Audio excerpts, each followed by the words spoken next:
ability to create money digitally, and we do that by buying treasury bills or bonds or other government guaranteed securities, and that actually increases the money supply. We also print actual currency and we distribute that through the Federal Reserve Bank. Simply flooded the system with money. Yes, we did. That's another way to think about it. We did. Where does it come from? Do you just print it? We print it digitally. So we, as a central bank, we have the ability to create money digitally, and we do that by buying treasury bills or bonds or other government guaranteed securities, and that actually increases the money supply. We also print actual currency and we distribute that through the Federal Reserve Bank. Simply flooded the system with money. Yes, we did. That's another way to think about it. We did. Where does it come from? Do you just print it? We print it digitally. So we, as a central bank, we have the ability to create money digitally, and we do that by buying treasury bills or bonds or other government guaranteed securities, and that actually increases the money supply. We also print actual currency and we distribute that through the Federal Reserve Bank. Simply flooded the system with money. Yes, we did. That's another way to think about it. We did. Where does it come from? Do you just print it? We print it digitally. So we, as a central bank, we have the ability to create money digitally, and we do that by buying treasury bills or bonds or other government guaranteed securities, and that actually increases the money supply. We also print actual currency and we distribute that through the Federal Reserve Bank. Simply flooded the system with money. Yes, we did. That's another way to think about it. We did. Where does it come from? Do you just print it? We print it digitally. So we, as a central bank, we have the ability to create money digitally, and we do that by buying treasury bills or bonds or other government guaranteed securities, and that actually increases the money supply. We also print actual currency and we distribute that through the Federal Reserve Bank. Simply flooded the system with money. Yes, we did. That's another way to think about it. We did. Where does it come from? Do you just print it? We print it digitally. So we, as a central bank, we have the ability to create money digitally, and we do that by buying treasury bills or bonds or other government guaranteed securities, and that actually increases the money supply. We also print actual currency and we distribute that through the Federal Reserve Bank. Simply flooded the system with money. Yes, we did. That's another way to think about it. We did. Where does it come from? Do you just print it? We print it digitally. So we, as a central bank, we have the ability to create money digitally, and we do that by buying treasury bills or bonds or other government guaranteed securities, and that actually increases the money supply. We also print actual currency and we distribute that through the Federal Reserve Bank. Simply flooded the system with money. Yes, we did. That's another way to think about it. We did. Where does it come from? Do you just print it? We print it digitally. So we, as a central bank, we have the ability to create money digitally, and we do that by buying treasury bills or bonds or other government guaranteed securities, and that actually increases the money supply. We also print actual currency and we distribute that through the Federal Reserve Bank. Simply flooded the system with money. Yes, we did. That's another way to think about it. We did. Where does it come from? Do you just print it? We print it digitally. So we, as a central bank, we have the ability to create money digitally, and we do that by buying treasury bills or bonds or other government guaranteed securities, and that actually increases the money supply. We also print actual currency and we distribute that through the Federal Reserve Bank. Simply flooded the system with money. Yes, we did. That's another way to think about it. We did. Where does it come from? Do you just print it? We print it digitally. So we, as a central bank, we have the ability to create money digitally, and we do that by buying treasury bills or bonds or other government guaranteed securities, and that actually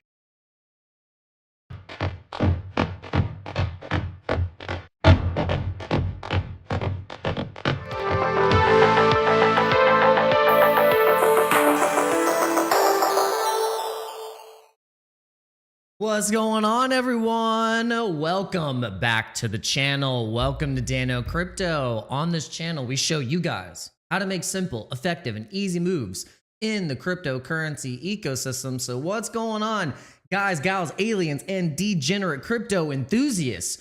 We are seeing the massive fraud bubble up to the surface through the front businesses of daycares. Gosh, could you believe it, guys?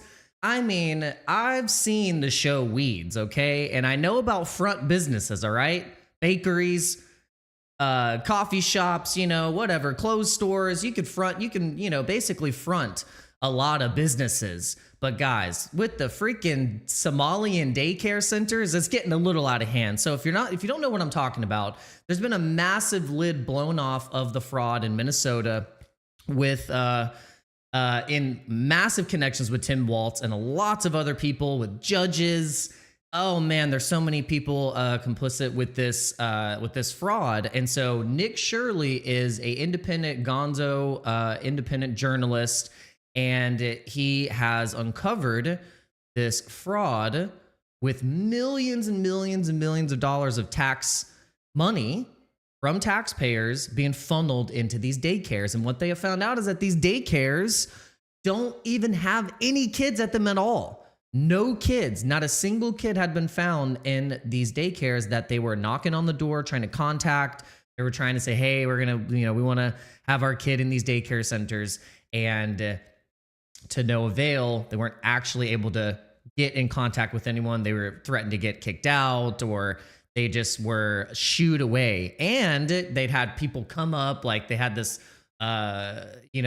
crazy woman come up and start filming them and say, don't open the door, it's ice.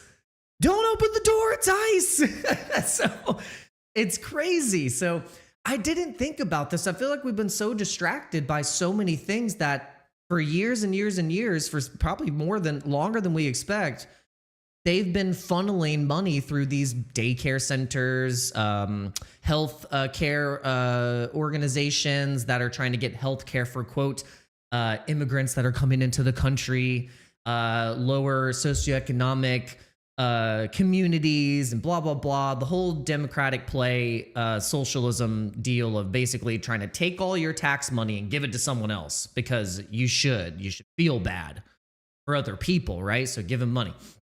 But what is happening is that there are third parties and there are people, the middlemen, that are getting in between your tax dollars and then taking it and getting it and putting it into all kinds of other places you probably wouldn't agree.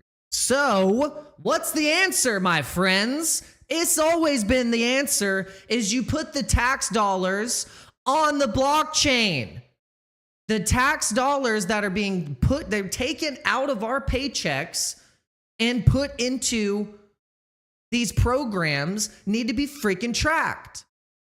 How is it that millions of dollars just get funneled into these places like this? It's insane. So if you live in Minnesota or you live in any of these states where it's happening, you should be pissed off. And you should be outraged that the fact that you've been working your ass off and your money's being sit in places that you would be freaking appalled to learn about. So let's start to speak up. Let's start to be true Americans and get guerrilla mode on these people, because this is crazy. This is crazy. You should be pissed. So this is what's happening right now. And people are like wondering, what do we do about the fraud? I don't know, guys. Put the damn money on a public blockchain ledger so we can see it, so we can see where the hell it's going to go. That's what we need to do. That's the answer, my friends. Now, we're going to caveat this and say not everyone's transaction should be seen. See, we want to just buy stuff. We want to be consumers. We want to be able to pay our bills. We want to be able to go and get, a cheeseburger at 2 a.m. or whatever, or go get a weird, obscure movie and not have anyone know that we're doing that. They don't need to know. So we have to have private, regular, everyday transactions through the blockchain. But then we have the ability to have public, transparent movements of the government with our money. That's what we should have. So this is the alpha going into the next few years, is saying, how do we actually flip the whole system on its head? We actually are transparent with the money that we are putting into the system. The only way the taxing system works is if it actually goes where it needs to freaking go. If all the money that was funneled out of us went to the things that they actually were supposed to go to, we'd be living in that meme picture right now where it's like if Al Gore became president instead of George Bush. We're like flying cars. Al Gore created the internet. He created the second internet, probably. I don't know. So, yeah, this is this is where we're at, my friends. Welcome. Wake your ass up. It's Monday. Let's get the show started.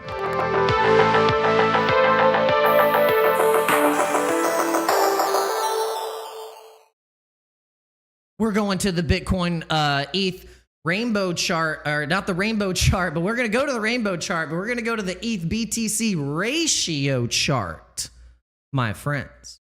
I hope you're doing well. Make sure you hit the like button. Make sure you hit the subscribe button. Ding the bell. We are on a mission to get to 4,000 subscribers before the end of the year. We have like 2 days. So if you guys can help me, that would be amazing. That would be really cool to end the year with 4,000 subscribers. It's been a mega grind. I will say YouTube has not made it easy for us to blast through the algorithm, but we press on. So, topic of discussion today is going into next year. What's your plan? Are you going to be buying? Are you going to be sitting it out, thinking that there's going to be another bottom? What are you going to do? What's your plan? Are you just going to continue to invest? Are you going to continue to accumulate? Are you going to be buying silver and gold? Like, what are you doing? What's your plan? Are you investing into a Roth IRA? Are you investing into any type of long-term plays? What's your time horizon? Because if you're just kind of going off of FOMO and then what you're hearing on the news first, or what's hitting as the narrative for you to see first, and then you're reacting, you're in the wrong spot. Because you need to already have a plan and a narrative that has nothing to do with any news articles hitting the thing, any FOMO that's hitting, any type of thing that's trying to get you to react as you see that. You need to have already been reacting and have your own plan before you're being swayed by the narrative. Okay? So this is where we need to be. So if you don't already have a plan and you feel like you're kind of scattered, maybe you're just like randomly trading, maybe you're sports betting, maybe you're prediction markets, but you don't even have something actual, like a bag of something that you are accumulating on, then I suggest you reorient. And I can't tell you what to do, but this is just my personal opinion, is that you can at least have some type of time trajectory map out of what you want to do with the next 4 or 5 years. You know, you think the government's plan out 100 years. Massive, entities plan out 200 years, 300 years. They have like 300-year plans and set in play, and are accounting for very minuscule variables that would happen. But ultimately, these 100-year, 150, 200-year plans end up playing out, especially when you're the damn Illuminati. And not to mention the predictive programming and the prediction markets that are actually changing the reality in front of our very eyes on a massive scale that you can't even begin to understand, that is actually what is shaping the reality as well. So using this and using the prediction markets, maybe not using them or not, but then at least paying attention to them to then plan for the future, to think, okay, this is probably what's going to be coming down the pipe. Let me go ahead and act instead of acting when it's FOMO hitting in the news wave. And that's what's exactly what's so funny. The news media. Oh, by the way, shout out to my thumbnails. My thumbnails have been unmatched. If we were in the bull market right now of crypto content creators and live streamers, because we're in the bear market right now, by the way, guys. I mean, look, if I go and look at how many people are watching right now, there's probably like 2.5 men. Yep, exactly. 2.5 men.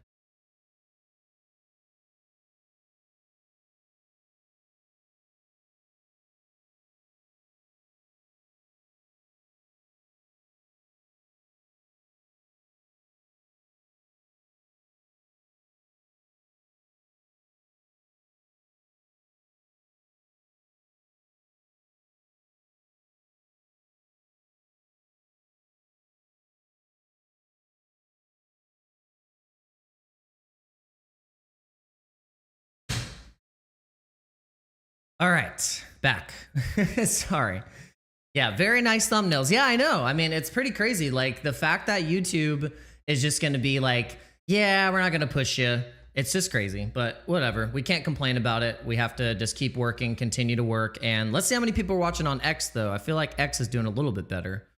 Okay, there's 10 people. Nice. All right, so we're getting there. But honestly, it's Monday. Sometimes it's a little quiet. But we will continue to press on.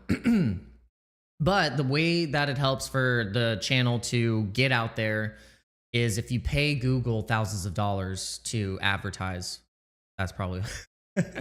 But if I don't want to pay that just yet, you guys can be my advertisement and you can share it. You can hit the like button, all those things. That would be very greatly appreciated. And I hope everyone had a good Christmas. And I hope, yeah, I hope everyone just had a good Christmas and had some good family time.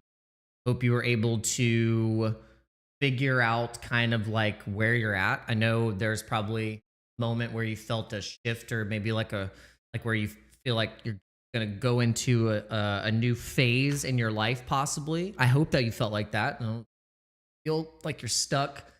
Kind of how I felt. I felt more courage, more willingness to continue to go and to continue to go on. And that is the theme that I have been tuning into, is just like, well, what was different this year that I could take into next year and strengthen and really work on it. And it was my relationship with God and Jesus, and my willingness to pray more and have no fear, to stand up to the uncomfortableness and the fear of getting uncomfortable and opening myself up. And I want to continue to do that, to be courageous, to have no fear, to, in the face of fear, I want to stare at it with strength and love and persistence. And know that I will feel fear, but I can transmute that and I can change it into something that can move me forward instead of keep. So that is my New Year's resolution. It's not something very specific, like some, material thing or some kind of, I don't know. But that's how I want to go into next year, because I feel like we really need that right now. We continue to work, continue to build, and spread our message with what we're trying to do here.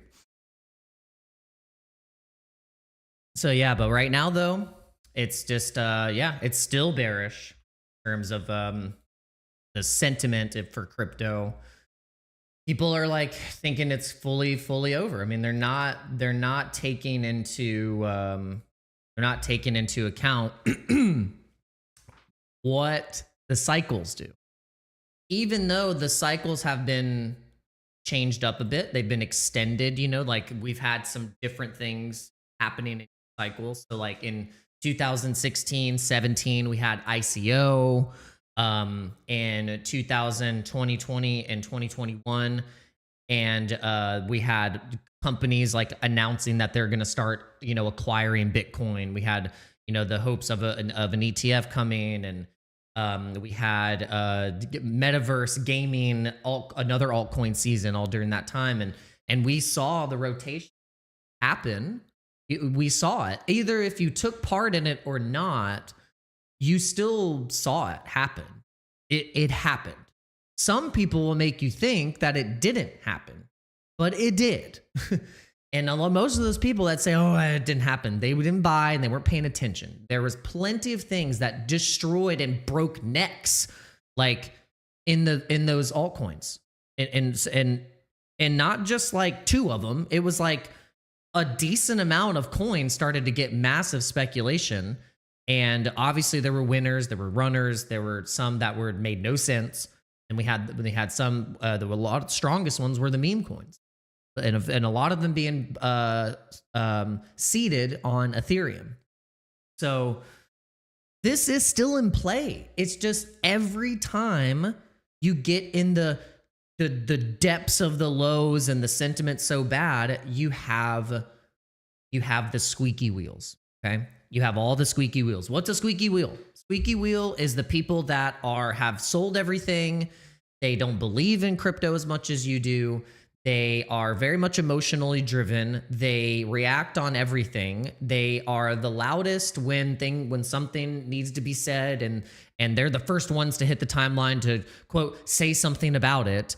And it's usually all opinion based. It's not based on fact. It's not based on data. It's not based on any type of technical analysis. It's just based on their emotions alone to dictate if it's over or not over. And sorry, but I'm not going to fall for that trick again, because that is usually the time where you could get convinced to just give up, quit, stop doing what you're doing.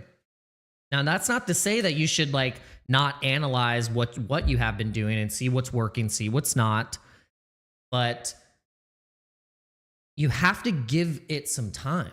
You have to let this blow over a little bit and know that when it's in the bad times, you're going to see the squeakier wheels first on your timeline. You're going to see those. When you click the For You section, you're just going to see a bunch of garbage. And so I think it's a weapon that is, either subconsciously or consciously used against you to get you to fall off your path. And I think the people that have been able to focus more and really lock into their strategy, because I can't tell you what to buy, but I can help you develop a strategy. See, that's the difference between other content creators, other influencers, or whatever you want to call them in crypto. I want to help you with your strategy and your thesis and your mindset and your perception of crypto. And I'm not going to tell you what to buy. That's not my job. Like, it's not my job to tell you what to buy. You have to figure that out. There's tons of stuff in crypto that you could do well on. And I wouldn't have a single one of those things. And the same vice versa, where I have stuff that could be doing well, and so it's just. But the difference is the strategy and the mindset and the thesis is what is going to keep you here longer than the next guy, and that's what we need to do. So the phases are still in play. I think they're very much still true to this day. And the phases are, you have Bitcoin. So Bitcoin still carries the market in terms of sentiment, price action, whether things look good or bad. When Bitcoin's down, everything's down. When Bitcoin is up, everything is up. It has not changed. It's still the thing. It's still the same. It's still the same. When Bitcoin is doing well, it carries the rest of the market in terms of price flow, action, all that stuff, volume. Things just start to pick up and look a little bit better. Now, Bitcoin from its all-time high this year was $126,000. Okay, we're down 35%. Ethereum is down 45%. So I get why, the sentiment is as bad as it is. But I want to remind you guys. I want to remind you guys with something with this chart. Now, this is represented in the S&P 500 index from the 60s to the 2015s, going into and these shows the bear markets and the bull markets in a track from the 60s going into 2000s. Now you can see that every time we've had a bull market, average gain in bull market is the average median gain is 155%. Now, the average length of a bull market is about 50 months and can extend a little bit longer as well. Now, average loss in the bear market. Now, this is very important because we can do the same thing with crypto. 27%. Okay. So average length of the bear market is only 14 months. So even though we are usually due for a cool off or a breakdown or a bear, it never, even in the history of the S&P, has been longer than the bull.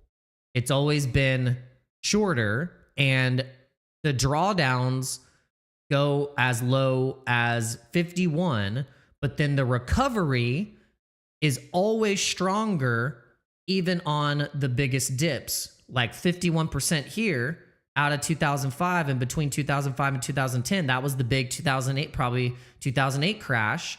And then we had a recovery the next 72 months of 225%. You have the dot-com one.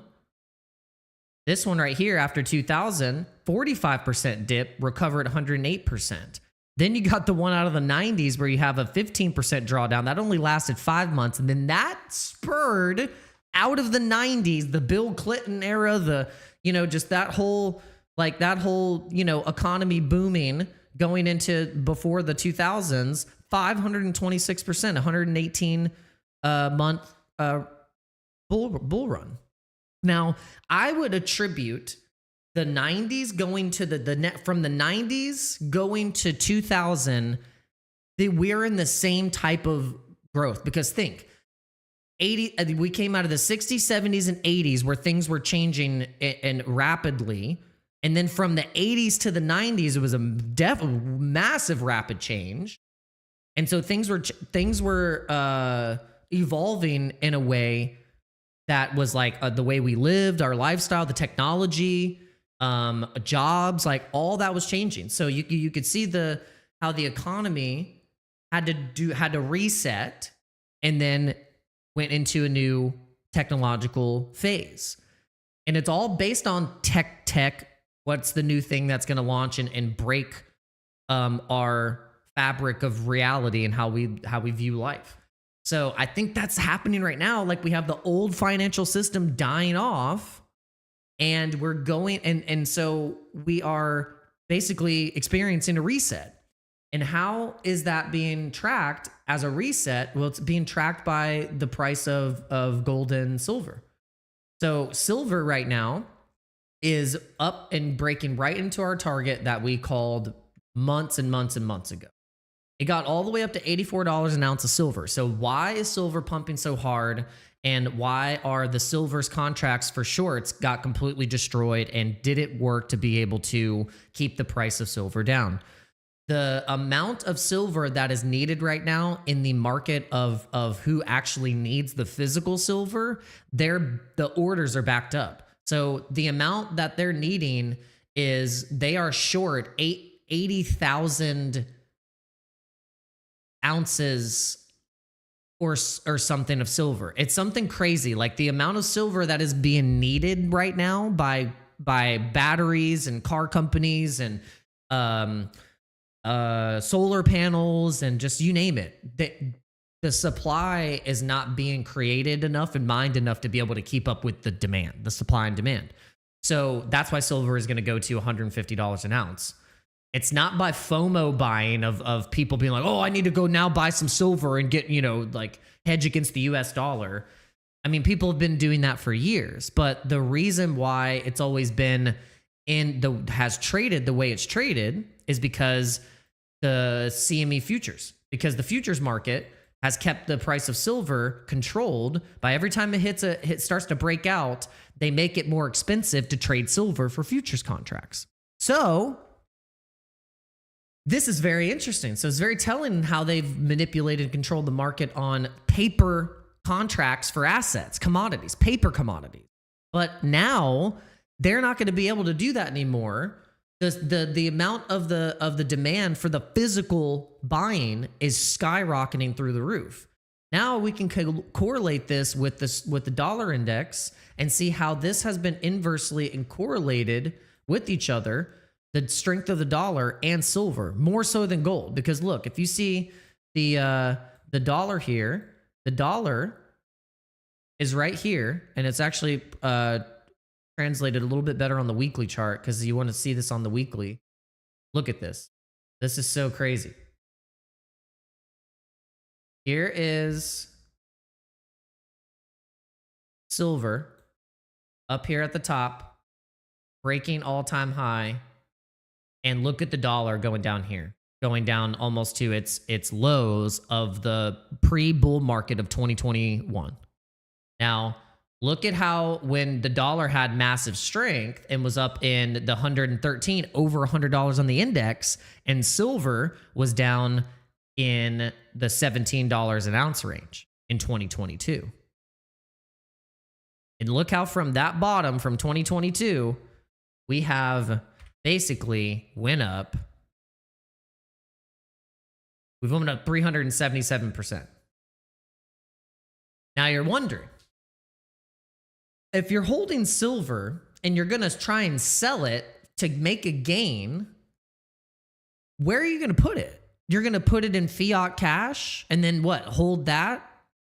Most of the people that are holding silver because they don't want to hold cash. But what is going to be the next best thing to hold that has the same type of sovereign freedom to hold is crypto, where you can physically hold crypto digitally more so and has more of a tie to something than the quote cash does, especially if it's Bitcoin, because it's tied to the strength of the network, which is also in the coins are scarce, 21 million Bitcoin. So I think the fact that we see silver everywhere on the timeline right now, and crypto people are talking about silver, they're not even talking about crypto anymore. It just means that crypto is set up for the biggest rotation we've ever seen.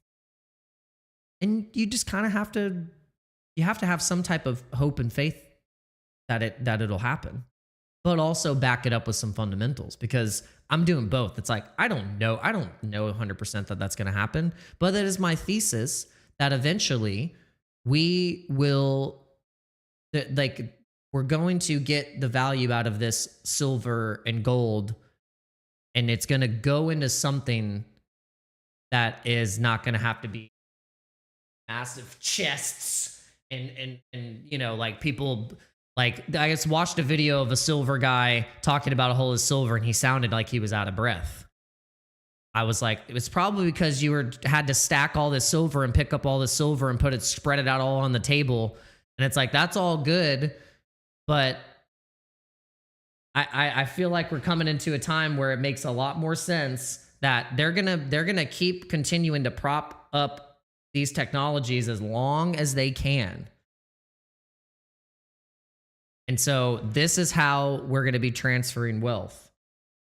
JP Morgan is already doing it. JP Morgan is also, they're buying silver, but they're also buying crypto. And they're also setting up money funds and setting up their own things on Ethereum. So Ethereum and Bitcoin are going to see a massive, massive rotation. It's just in phases right now. I just think that we are in a phase where right now we're in the metals phase. We should put phase 0 is precious metals, and then it goes Bitcoin, ETH, large caps, alt season. Because that really, we should right here at the top of phase 0 is precious metals. So yeah. But it's a little quiet today. It's very quiet today. Not a lot of chatters. Man, I thought this thumbnail would freaking cook. All right, so the Minnesota representative Ion Omar's net worth in 2019 was $45,000. And in 2025, she amassed $30 million. And the congressional salary is $174,000.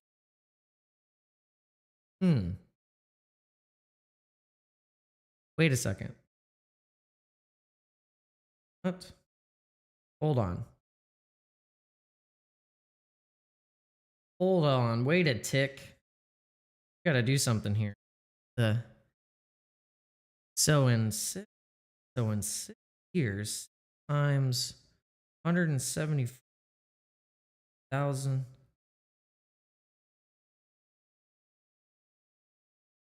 Yo, we got Steve Hickey in the house. Let's go. Okay, so technically her salary, she should have only made $1 million off her salary, but you got to think you have expenses.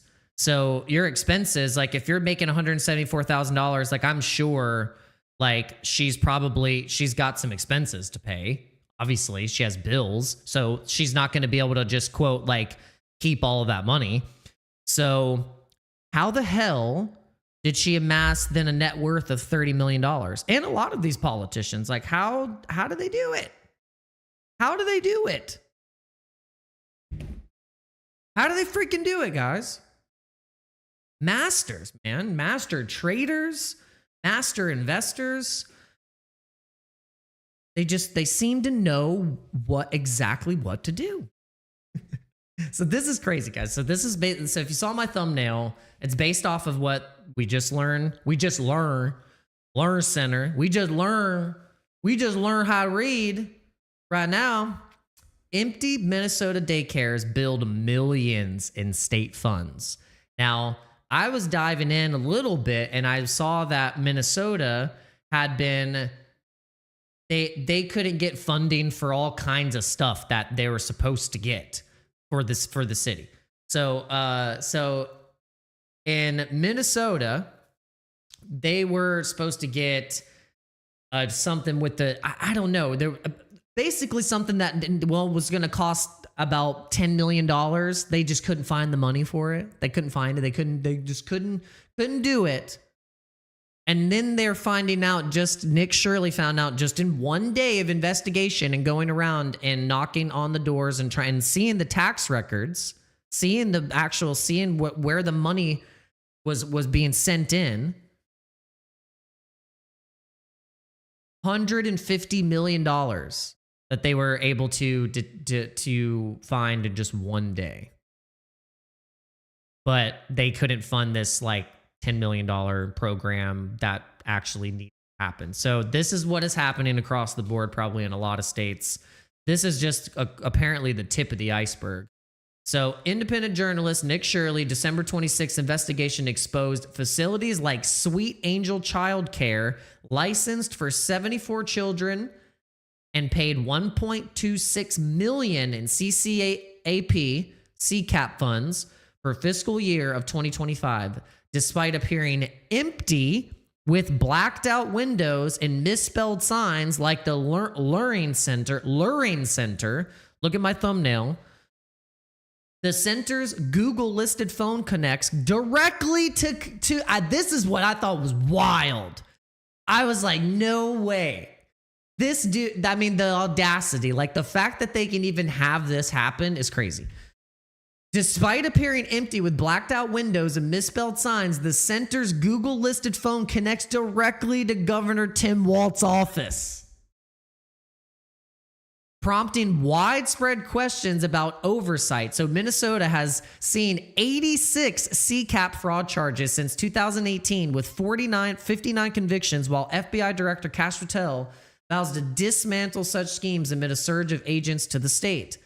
But what is also very fascinating about this story is that here it is. Where's the zero hedge?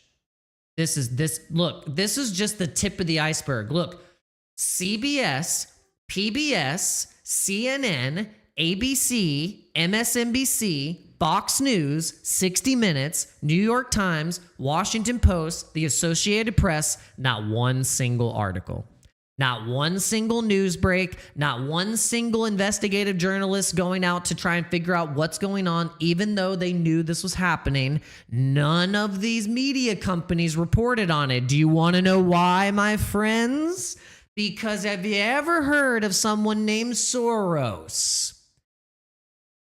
Follow the money, my friends. We've known about this, okay? The media companies are owned by two companies. It's like two. Two companies run the entire media conglomerate. Have you ever seen Tomorrow Never Dies? The Bond movie? Watch it again. And you're going to learn exactly how our reality and how the system works.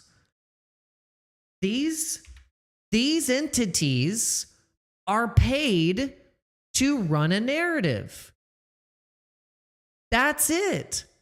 You think these companies are going to do investigative journalism on the system that they are being propped up and funded to have this stuff happen? Where do you think the money goes?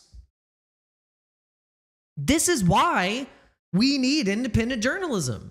This is why we need a young dude like Nick Shirley. Hopefully he's real and he's not like a fabrication of something that's going to get us into something else. There's always a rabbit trail. I really hope he's real. I have to have hope and faith that there are actual independent people trying to expose fraud so we can live a damn better life in America and stop playing around and cut the bullshit. To date, the FBI has dismantled a $250 million fraud scheme that sold federal food aid meant for vulnerable children during COVID. So this has been happening. Fraud's been happening on large scale for a long time, but I don't think we understand and have very much underestimated the level of fraud. Not just systematic, like petty fraud, like, okay, maybe one of the politicians like went off kilter, went off the line, and then they just single-handedly like had a fraud themselves. No. It's connected, but like conglomerate. It's like mega scale fraud. But I want to make sure that I don't get caught up with emotions, because this is what happens. People like Nick Shirley could be easily an inserted character, just like why Jinxie J. Because like I think about it and I'm like, wait a second. Like if the FBI has known about this shit for so long, and then we have all these news outlets, and all of a sudden we just have one kid out of everyone, Nick Shirley, just with the camera, and then breaks it and exposes it. What the fuck? Like, come on. That just seems like a little far-fetched that now all of a sudden we just now break the stories. It's a little suspicious. It's a little suspicious. It's like they probably knew this was happening for a long time, and they're letting Nick Shirley be the guy to break the story. This is the thing. I'm not a conspiracy theorist. It's just like, hey, most of the conspiracies are freaking true, and they always end up coming out to be true. Yes, some of them are not all true, but dang, I bet 90% of them end up coming true. You think they're trying to, just like, oh, they didn't know about this? Give me a freaking break. They know that, like, you think Tim Waltz is so smart that he's gonna be so, like, he's gonna not leave any trails behind. They didn't know what they were doing. It's like, come on, this is just leading to something, a system reset. It's a system reset. At least that's what I'm thinking. It's that system reset kind of vibe, trying to get your emotions going.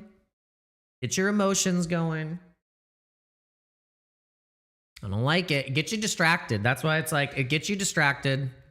And all what this is doing is getting me more bullish on crypto. All of this stuff that's happening right now is getting me even more bullish on crypto. That's how I am operating right now, my friends, is that all these things that are happening right now is getting me so ridiculously, insanely bullish on crypto. Oh my gosh. Don't you feel it? It's perfect. It's the perfect setup. It is the perfect setup. You can't have a better setup than this one right now. So I'm excited. But at the same time, it's like, whoa, this is crazy. I mean, the phone number for the Sweet Angel Childcare goes directly to the office of Tim Waltz.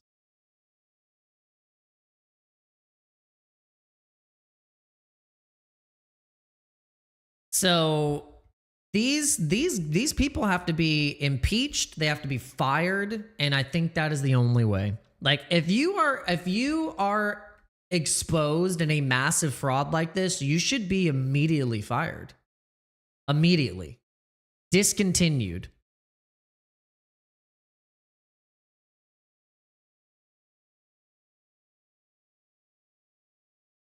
And what's interesting is that, like, yeah, it's all being directed towards the Somalian community, or the people that look, we're not that dumb. Come on, like there are so many different cultures that live in America. That's what America is built on. Like we're Americans are American.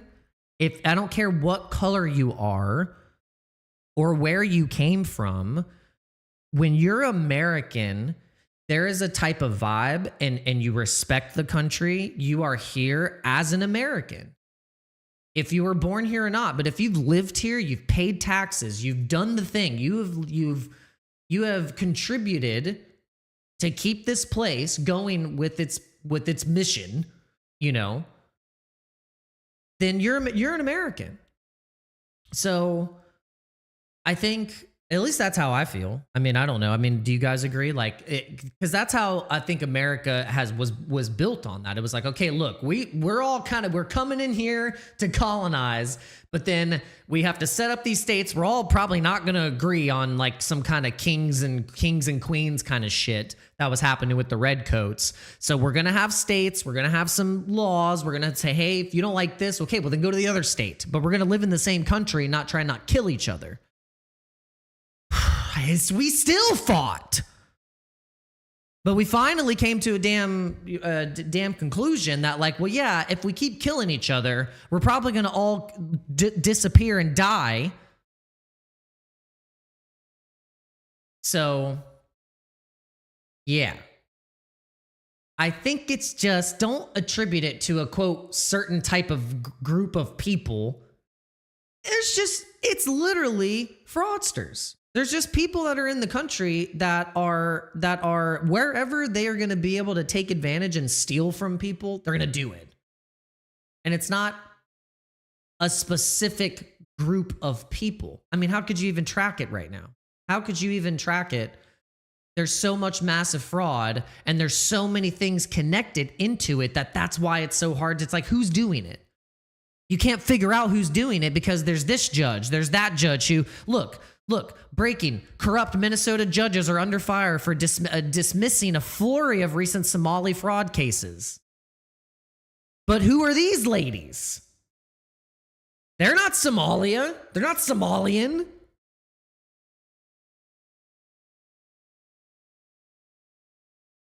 So, what the hell's going on?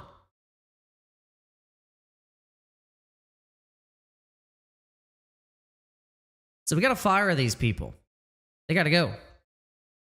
Yeah, I guess is that these are Democrat judges. But what it is, it's I don't think it has anything to do with Democrat or Republican, because there's snakes on Republican side, there's snakes on the Democratic side. It's all meant to distract you and make you fight and make you realize to make you forget the fact that they print the money. Here, let me play the clip again. Simply flooded the system with money. Yes, we did. That's another way to think about it. We did. Where does it come from? Do you just print it? We print it digitally.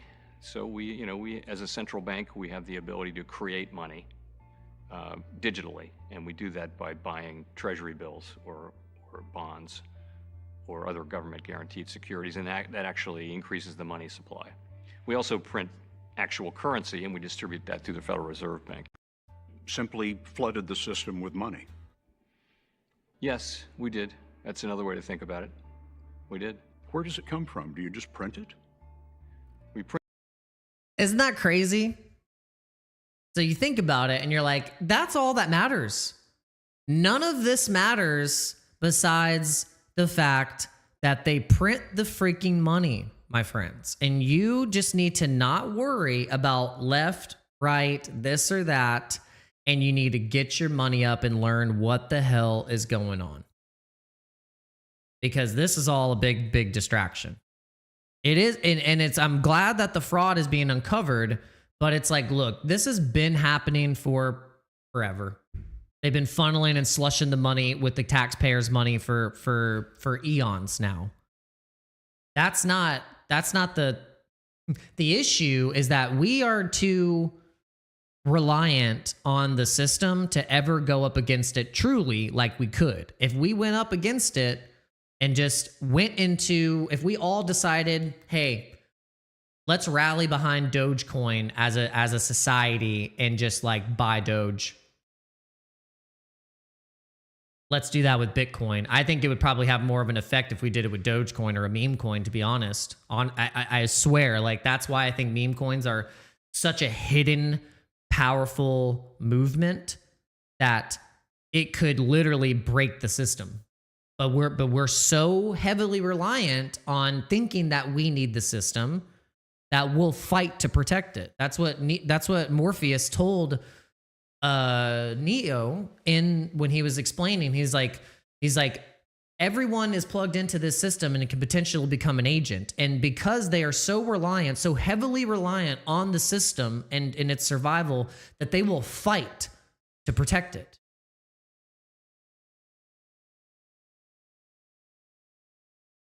That's deep.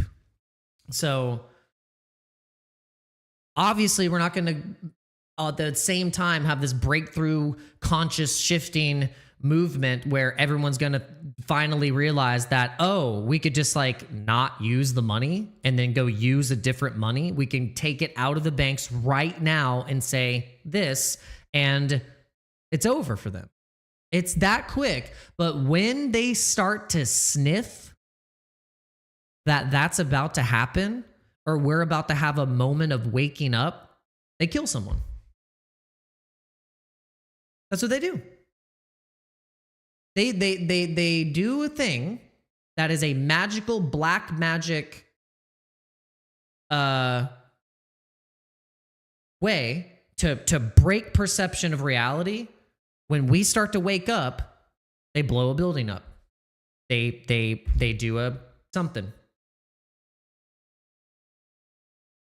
So if that ever is a signal for you and you start to finally realize that, you've woken up. You have now woken up and there's no turning back. There's no putting the veil back on once you realize that, oh, wow, when we start to wake up as a people is the moment shit starts happening. And you're like, I want to keep going even harder towards that feeling of waking up, the people waking up, because that is where we have so much power, my friends. And I think it's through crypto. I really do. Maybe I'm crazy. Maybe I'm schizo. Maybe I'm autistic. I don't know. But I think we have a chance through crypto. So if you believe that with me, and you want to stay here and continue to come here, let's go. Hit that like button. Hit that like button. Let's do it. There's 9 people in here right now. I need 10 likes. Let's get it.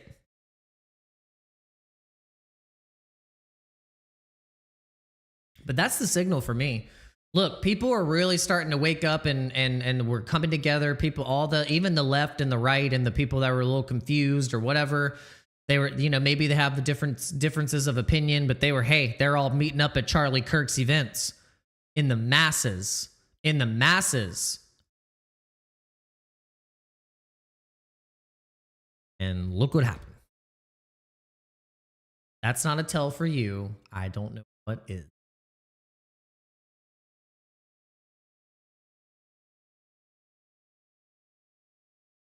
Craziness. Total cryptocurrency market cap right now is at $2.9 trillion for the best new emerging. This is the coolest tech. Everyone thinks AI is cool, but they don't realize how cool crypto is because there's a 21-year-old, 22-year-old stupid head that's like, oh, crypto isn't cool anymore. Yeah, keep prediction betting with your 90% lose rate. Have fun with that. But if you just get into crypto and actually invest into solid network effects, you don't even have, the only way you lose is if you sell at a loss. No one ever tells you that. The only way you lose in crypto is if you sell at a loss. But when you prediction bet and you gamble, you got 50-50 shot. That's it. Good luck.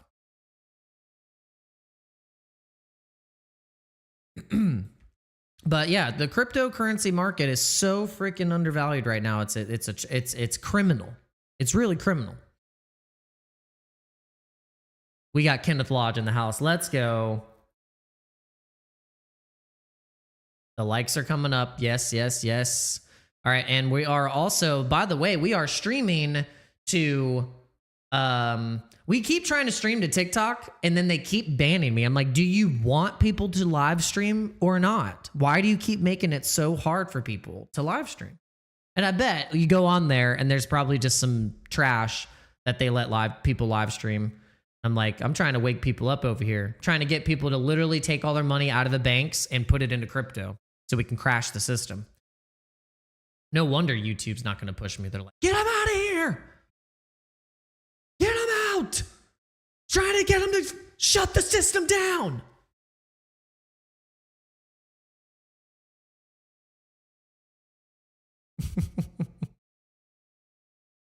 The total 3, though, is crazy. Total 3. This is the total 3. Crypto total market cap, but this is excluding BTC and ETH. This is where I would love to see that pop. I want to see that pop right into 2.3 trillion for everything besides BTC and ETH to get that pop. Because we're at the very bottom of this trend line on the total cryptocurrency market cap, which I think we're going to get a pop up to about 7 trillion. And it's going to take some movements, but I think with Bitcoin, like I said, Bitcoin carrying the market, it will do a nice little pop. We get over 5 trillion. We haven't even got over 5 trillion yet. That's what's crazy about the total value of crypto. And you think the total value of everything right now in the world, silver has surpassed Apple, Google, Microsoft, all that stuff.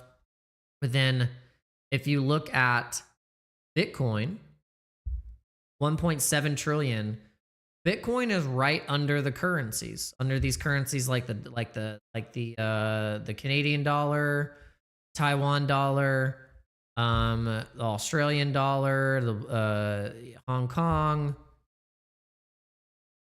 at this. But then this is going to be very this is going to be crazy. Once Bitcoin, because it's not an if, it's just a when. It's just a matter of time. Bitcoin right here, 1.7 trillion, okay? Just wait until it's at $4 trillion. Just 4.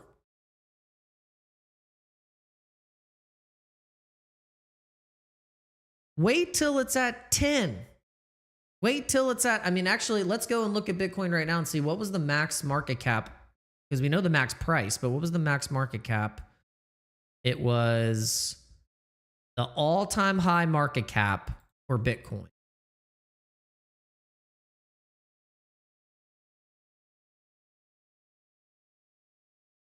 That's it. 2.4.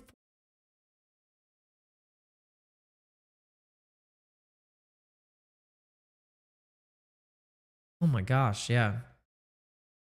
It's gonna be insane, guys. This is just such a massive opportunity for us as like the people, the boomers. You know, we always give the boomers a hard time because we're kind of pissed. Like, they had an easier go about things in terms of the stock market or taxes, inflation, interest, the federal funding rate. Like, everything was a little bit easier for them in terms of affordability. It's not about the culture or anything like that. Yes, of course, things might have been harder in that sense. Okay. Different things were harder. But in terms of you just like going and getting a job and then making a decent income and then being able to have a 1-income household, not a 17-income household where the mom and the dad have 5 jobs, you know, and daycare costs $1,000 a month or some stupid shit like that. Like, that wasn't a thing. You know, you were able to support a family with like a $30,000 salary and be able to still buy a house that was like a decent house. Now you have to make over $100,000 a year, and you're not given, even then, if you make $100,000 a year, you like still can't afford a house. You still can't even keep up with like your regular expenses, like your normal expenses just to survive on a regular, like, standard quality of life will eat up all of your salary. All of that $100,000 that you're like, whoa, I made $100,000 this year? Yeah, doesn't matter anymore. That used to be good. Now it sucks because shit's too expensive. So, yeah. So the boomers did have it good because now they're cashing out their freaking investments and their 401ks at all-time highs all the way to the bank. And then all the while their kids are suffering, don't have the same opportunities. But I digress. There is a similar opportunity. It's just no one fucking knows about it and is not paying attention. Excuse my language, but no one's paying attention. They're paying attention to prediction markets and sports betting. They're not realizing that MicroStrategy and Circle and Nvidia and all these companies and these stocks are literally setting up for the massive reset of an AI blockchain conglomerate new money system that's going to have methods of surveillance and all this crap and who cares? Whatever. I don't care. It's stuff that you can invest in, just like how the boomers were able to get the jump up on the S&P. This is our S&P. The meme coins and these blockchains are our S&P. That's what we have to think about. This is our opportunity. If crypto as a whole is at $2.7 trillion, and if we're forward thinking into the next 10, 15, 20 years, Bitcoin will surely be at $1 million before it goes to zero.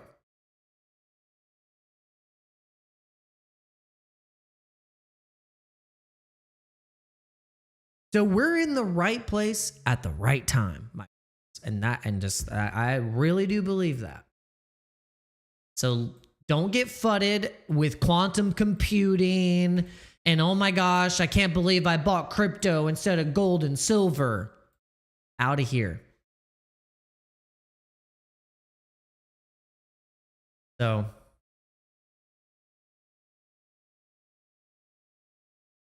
Bitcoin MLK. Oh yeah, yes, I can. I forgot to tell you guys. I'm officially a Sproto owner. Let's go. Officially a Sproto owner, my friends. We swept the floor, and I bet you guys need to start sweeping too. Like I told Headband, Crypto, you guys know Headband. He's like my crypto best friend. I said, I'm just gonna double down on what I've known for the past 3 years. I'm bullish crypto. I'm bullish NFTs. I'm bullish Ethereum. I'm bullish Solana. I'm bullish ETH memes and Solana memes. I'm bullish. I'm not going anywhere. So I'm taking part of the culture and I'm spending hundreds of dollars on a JPEG. Wife approved. The floor's been swept.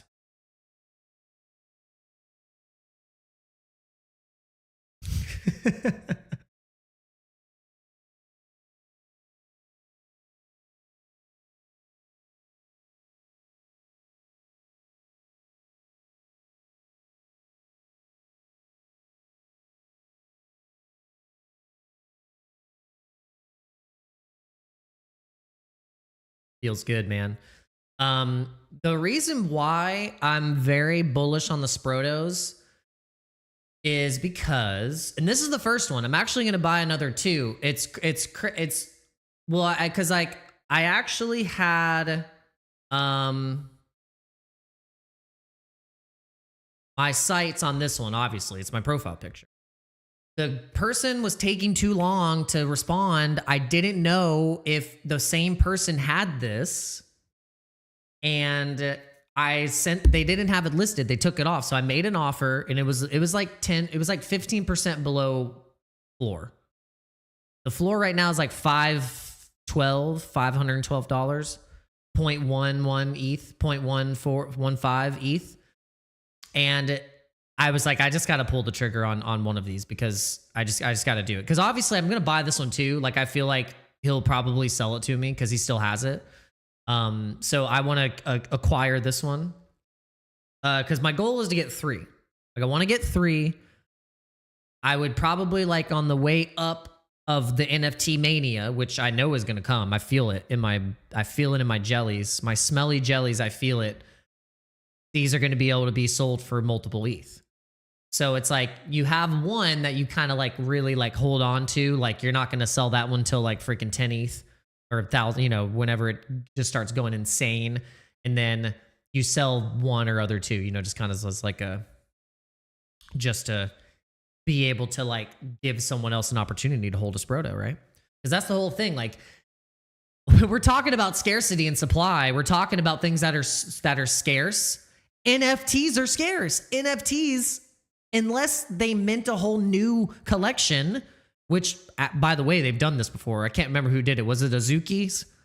Azuki's minted an entirely new collection because they busted the other one or something. Something happened with one of them, and then they did a whole nother collection. It was like the same. So that screws things up. Okay, Counter-Strike, the skins. They screwed up the value on Counter-Strike because then they inflated the supply. Guys, supply and demand economics is everywhere. It is the fundamental basis of economics. Do you ever take economics? Jerome Powell never did. Sure, Powell is the worst economist in the history of economists. Supply and demand is everywhere. You put more supply and inflate the supply, price goes down, value goes down. People lose the sentiment and hope on the value of it. So NFTs right now, when certain collections have been minted, that's it. There's only 3,333 Sprotos, okay? That's it. So when you own one of these, it is scarce.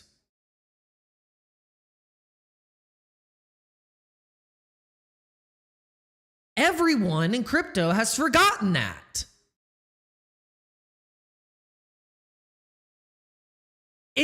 That is the basis of economics. You have supply, demand, debasement, inflation, recession, all that crap. it is so built into some of this stuff, especially when it comes to now art and Bitcoin supply. This is why crypto is so amazing to break you into finally realizing, wow, the system is so rigged. It's so freaking rigged that the reason why Bitcoin was created was to solve the ultimate problem of double spending. That's it. Peer-to-peer cash double spending, done. Verified. You can't double spend a Sproto. You can't double, this is it. The number 1,743 Sproto or the this one right here. There's no recreating or double spending the number. It's minted, it's done, it's done. That's it. Ordinal eyes, done. There's 80. That's it. Scarce. There's none else that's going to be created.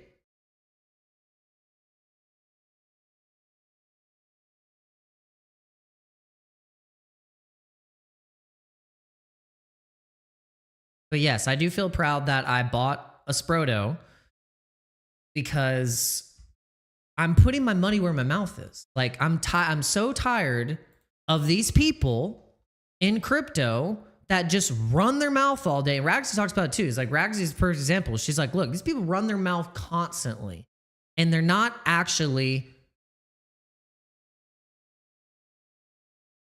And hey, Bitcoin MLK, the reason why I was able to afford that Sproto is because half of the proceeds came from me selling some of those ordinal eyes, my friend. So, what do you guys say about that? I don't just take free money. I want to provide something. That's the difference between all these stupid people on the timeline. Look, here's the deal. White Whale, everyone is blowing smoke into White Whale's booty hole. And what has he done but get free money and trading funds from these exchanges and complain and do this whole timeline campaign and then launches his own meme coin? Get off my timeline. Get. I want to puke when I see this. I'm like, you don't even know what he looks like. Who is he?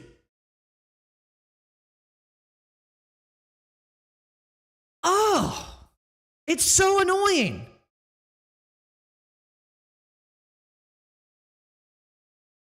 Holy moly.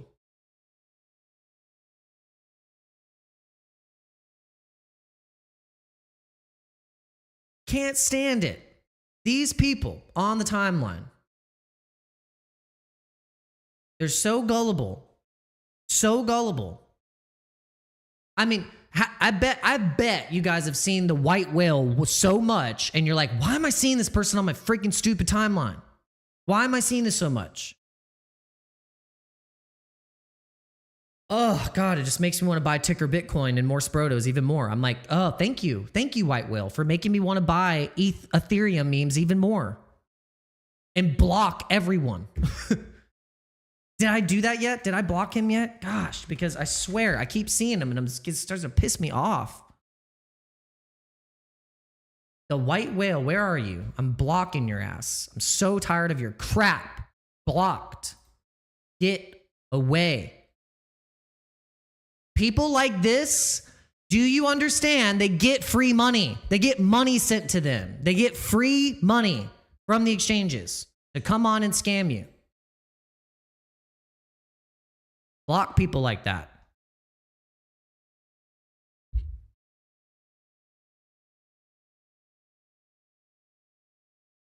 And why? And honestly, I have to say, I get frustrated because people like that get the algorithm and then I don't. But that's going to change. That shit's going to change. I'm tired of people like that who obviously are too much of a PUSSY to show your face on the timeline. You just want to post your takes on why you've been taken advantage of by the exchanges. Okay.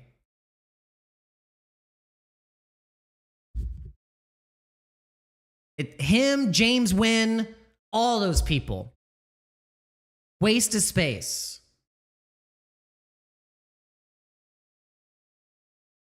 Can't stand them. And honestly, if you see him on your timeline, block him immediately. Literally, like James Wynn and the White Whale and all those people, block them. Block them now.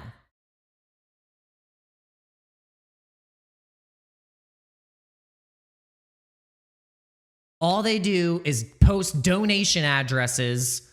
Feel bad for me because the exchange that gave me all my trading money, now they won't let me have it. And I just want some donation money now. Oh, and now I can launch my own meme coin now too, because now I have all the engagement, so then now I can farm people. It's literally laughable. Laughable. Put the Sproto on, my friends. Put the Sproto on and get to work. Get to work. Put the Sproto on and get to work. Let's go. All right.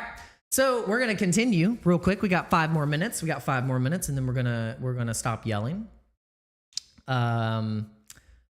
We have some interesting charts still to show you. I'm gonna remind you about that chart. Look, bear markets only last for 14 months. And bulls last for 50 months.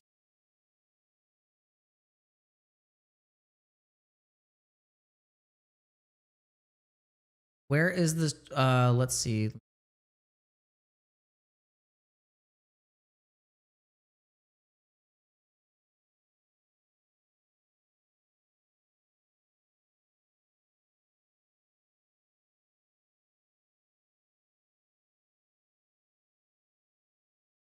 Oh, I did. It was Grok. There it is. Now, this is normalized performance of Bitcoin, Ethereum, gold, and silver from 2015 to 2025 on a log scale. So,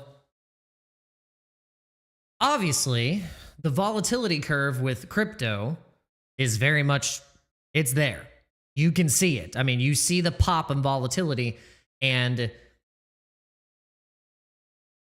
just to me, like the growth rate for crypto is just still going to be so much stronger and have way more volatility built into it than silver and gold.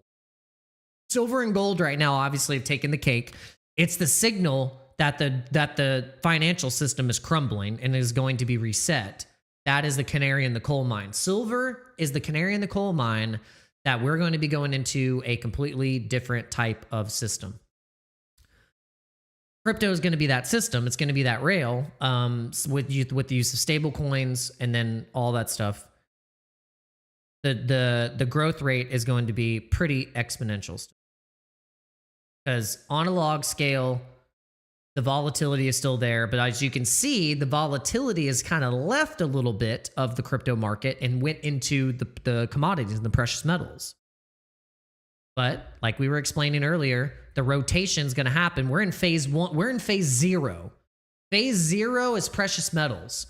Then Bitcoin, then ETH, large caps, alt season. Then you're going to see something like pee pee poo poo papa go crazy. I don't know, whatever. Some stupid meme.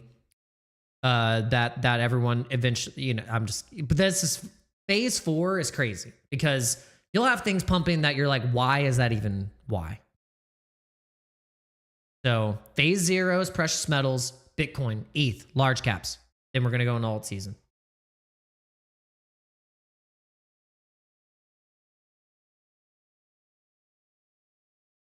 Anything else I wanted to show you guys? I think that was it. Okay, 2 main characters that you need to be focusing on for 2026 because they both have the biggest thesis and narratives, not countering each other, but actually going along with each other. Morad thinks that ultimately, when the sports betting zoomers and the prediction zoomers start to realize that they could just rally behind some meme coin and make way more money, Morad's gonna be right. Watch Morad. He has a list of coins and movements that he thinks are going to be some of the top ones that we go into 2026 in the next few years. Okay. Now you look at the other main character going into 2026 that everyone is fudding and doesn't believe he's going to be successful in all these stocks and these preferred stocks that he's offering for people for interest-bearing yield with Bitcoin money, thinks he's going to fail. So Michael Saylor is a character that you need to be paying attention to and thinking, wow, if I bet against Michael Saylor, what are my benefits of betting against him? What are my benefits and what is my actual gain by betting against Morad and Michael Saylor? Two very smart people. Are you going to win? What's your probability chance of you betting against Michael Saylor being wrong and Morad being wrong? What's your cost benefit? Is there more cost benefit to bet that Michael Saylor and Morad are going to be right? That's not for me to decide for you. That is for you to decide for yourself. That, my friends, I'll leave you at that. I love you very much. Make sure you guys hit the like button, hit the share button, hit the whatever button you're on, whatever platform you're watching on. Be sure to be evangelistic. Share it. I would very much appreciate it. It helps generate revenue. Let's just be honest here. We want to generate some revenue, and it happens by you guys liking the video, sharing it, making sure it goes through the algorithm, and let's do it. Let's do it, my friends. Let's take over. Let's take over the crypto world. All right. I'll see you on the next one. Maybe I'll see you guys later. I think I'm feeling it today, so we'll probably do a second live stream. And we'll get a little bit more into an altcoin list of what we've been watching. We didn't really go into too much of the charts. We were kind of wanting to focus on the correlation of all the fraud, then silver, and then just kind of look at a little bit more of the kind of macro fundamentals. But later tonight, we will go into the weeds a little bit and look at specific coins, track some stuff. We'll look at some meme coins, and we'll kind of get a little bit more deeper into the weeds. So if you guys want to do that with me, make sure you follow along, make sure you subscribe, make sure you ding the bell to be notified, because then that helps when I do go live, you'll get notified. All right. Thank you. And may the light of the Lord Jesus Christ shine on you, your hearts, and your families for the rest of this year and going into 2026 to give you the hope, inspiration, the will, the strength, and the love, and the determination to get better.